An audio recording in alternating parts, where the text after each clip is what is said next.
এক ভোরবেলা মরুর নরম আলোয় সোনালি হয়ে উঠেছিল সুলাইমান এর বিশাল রাজ্য। সেনা, মানুষ, জিন, পাখি সবাই সারিবদ্ধ। কিন্তু সুলাইমান হঠাৎ দেখলেন হুদহুদ পাখি নেই। তিনি বললেন, হুদহুদ কোথায়?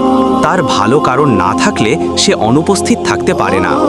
এই কথার মাঝেই দূর আকাশ থেকে দ্রুত এসে নামল ছোট্ট হুদহুদ। তার ডানায় ছিল ক্লান্তি, কিন্তু চোখে ছিল দায়িত্বের আলো। সে বিনয়ের সাথে বলল, হে সুলাইমান আমি এমন খবর এনেছি যা আপনি জানেন না।